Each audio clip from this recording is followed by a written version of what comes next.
mécanique, la tôlerie et peut-être demain la sellerie.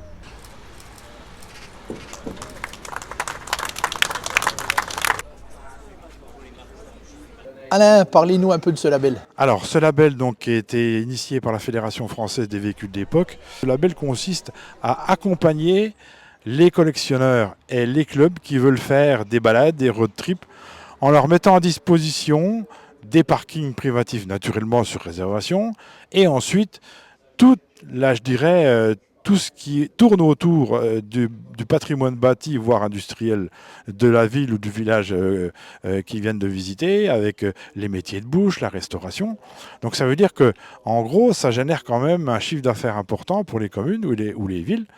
Parce qu'il y a quand même, et vous le voyez, vous le constatez tous les week-ends, il y a toujours à un moment donné, quand vous roulez, une ou deux voitures un petit peu anciennes qui se baladent.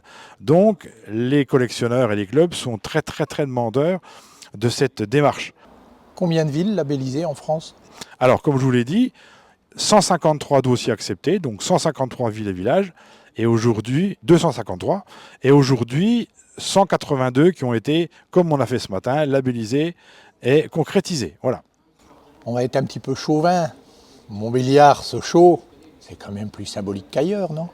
Alors, oui, c'est intéressant. C'est la première ville du Doubs qui est labellisée.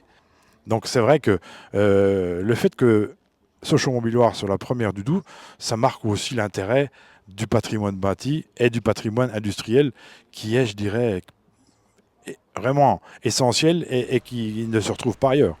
Aujourd'hui, nous avons dans le parc français 1 million de véhicules qui peuvent être éligibles à la carte grise de collection. D'autre part, il faut savoir qu'avec une carte grise de collection, vous pouvez rouler où vous voulez, quand vous voulez.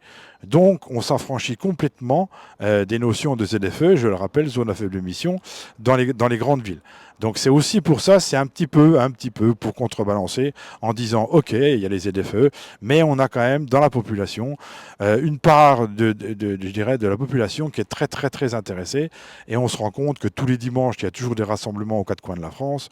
Et c'est vraiment je dirais, un moteur pour... alors, il y a les jeunes générations qui viennent nous voir aussi, mais il y a aussi un aspect économique qui n'est pas négligeable. C'est qu'il faut savoir que, en ce qui concerne la restauration et l'entretien des véhicules d'époque, ça représente un chiffre d'affaires de 4 milliards d'euros par an. Donc ça veut dire la TVA, ça veut dire que nous ne sommes plus dans une niche.